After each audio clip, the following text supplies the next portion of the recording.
লোনেস্তারের সাথে যুবতীর প্রেম, স্বামী ছেড়ে প্রেমিককে বিয়ের দাবিতে ধর্ণা গৃহবধূর। ক্ষুদ্র ঋণ সংস্থার থেকে ঋণ নিয়েছিলেন গৃহবধূ। ঋণের কিস্তি আদায় করতে আসা স্যারের প্রেমে পড়ে যান যুবতী। স্বামীর সাথে বিবাহ বিচ্ছেদ ঘটিয়ে ফিরে আসেন নিজের বাড়িতে। বিয়ের প্রতিশ্রুতি দিয়ে বিবাহ বিচ্ছিন্ন গৃহবধূর সঙ্গে কয়েক লক্ষ টাকা ও সোনার গহনা হাতিয়ে বিবাহিত মহিলার সঙ্গে দিনের পর দিন সহবাস করার পর বিয়ে করতে অস্বীকার করছে যুবক। অবিলম্বে বিয়ের দাবিতে সেই যুবকের বাড়িতে ধর্ণা দেন প্রেমিকা। সেই সময় তাকে মারধর ও হেনস্থার অভিযোগ উঠল প্রেমিকের পরিবারের বিরুদ্ধে। রবিবার ঘটনাটি ঘটেছে নদিয়ার থানাপাড়া থানা এলাকার ফাজিলনগর গ্রামে। আচ্ছা, আপনাদের সঙ্গে কতদিনের সম্পর্ক আপনার সাথে? কি বলেছিল আপনাকে, মানে কিভাবে পরিচয় আপনার সাথে? আমাদের বাড়িতে প্রথমে গিয়ে তো বিয়ে করবো বলে কথা দিয়েছে, বাবা মা খেয়ে সবাই খেয়ে। আচ্ছা, আপনার এর আগে বিয়ে হয়েছিল? হ্যাঁ। সেই স্বামীর সাথে কি আপনার বিবাহ বিচ্ছেদ হয় এই ছেলের কারণেই? না।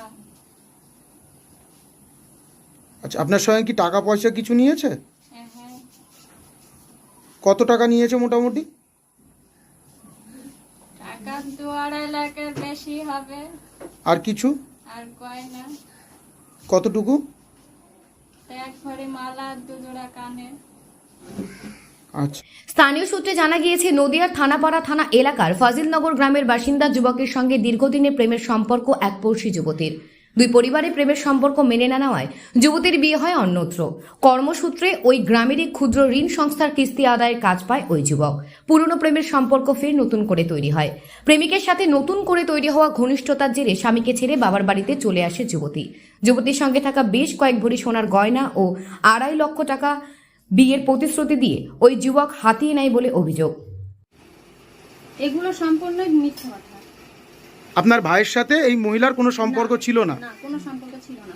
কোনোদিন টাকা পয়সাও নেয়নি? না, কোনোদিন টাকা পয়সা নেয়নি। হ্যাঁ, বইয়ের ব্যবসা করতো, সেই সূত্র ধরেই ওদের বাড়িতে আসা যাওয়া করতো, বইয়ের ব্যবসা টাকা তুলতো। সেই টাকা অনুযায়ী যখন যখন যা দরকার হয়েছে টাকা দিয়েছে, টাকা নিয়ে গেছে, ওরাও টাকা জমা করে দিছে। এই লেনদেনটা ওদের সঙ্গে ছিল। তার দ্বিতীয় লেনদেন ওর কোনো কিছু ছিল না। বিয়ের কোনো কথা আপনার ভাইয়ের সাথে হয়নি? না। তাহলে আজকে এরা ধর্ণা দিচ্ছে কেন? সেটা ওরা জানে, আমরা কি করে বলবো সেটা? ওই যুবতীকে বিয়ের প্রতিশ্রুতি দিয়ে দীর্ঘদিন সহবাস করা হয়েছে বলেও যুবতী অভিযোগ করেছেন। রবিবার পরিবারের পক্ষ থেকে বিয়ের কথা বলতে গেলে যুবকের পরিবার অস্বীকার করে। তারপরে বিয়ের দাবিতে ওই যুবকের বাড়িতে ধর্নায় বসে যুবতী। অভিযোগ, যুবতীর বাড়ির সামনে ধর্নায় বসতেই আচমকা যুবতীর পরিবারের লোকেরা তাকে মারধর করা শুরু করেন। খবর পেয়ে যুবতীর পরিবারের লোকেরা ঘটনাস্থলে পৌঁছে তাকে উদ্ধার করে। যুবতীর দাবি, বিয়ের প্রতিশ্রুতি দিয়ে তার সঙ্গে সহবাস করেছেন দিনের পর দিন। বিয়ে কখন করবে বলতে গেলে বেশ কয়েকদিন ধরে ধমক দিচ্ছিলেন তিনি। এরপরে তার বাড়ির সামনে বিয়ের দাবিতে ধর্নায় বসার সিদ্ধান্ত। প্রথমে বিয়ে দিয়েছিলাম, দিয়ে সেখানেও মেয়ে কোনো যোগাযোগ হয়নি, কিচ্ছু না, মেয়ে শুধু পড়াশোনায় করেছে। তারপরে ও বিয়ের আগে থেকেই বিয়ে করবো এরকম কথা দিয়েছিল, দিয়ে আমরা ওটা জানিনি। তারপরে শূন্য যে আমরা বিয়ে দিয়ে ফেলছিলাম। দিয়ে বিয়ে দেওয়ার পরে তখন আমরা ও ছেলে একটু আমরা রিপোর্ট খারাপ পানো, তার লেগে আমরা ছাড়িয়ে নিয়েছি। ছাড়িয়ে নেওয়ার পর এই ছেলে তখন যা আশা করে দিয়ে আবার ওর যখন যা দরকার হয় আমাদের সাথে নেয়, যায় আসে, এভাবে থাকে। দিয়ে বিয়ের কথা বাড়িতে জানাইতে বলি জানাই না। তোমার মা বাপকে জানাও, পরে জানাবো। আর ওই শুধু টাইম দেয় থাকে। দিয়ে 2বার করে টাইম দিল, ছেলেদের সঙ্গে কথা হলো যে আর আমাকে 8 মাস সময় দেন। ওরা 8 মাস সময় দিল। দিয়ে ওরা আবার ঘুরে বুঝে তাহলে টাইমই হয়ে গেল, তাহলে এবার আমরা বিয়ে দিব। এখন বলছে বাপ মা রাজি নাই, বিয়ে করবো না, তাই বলছি।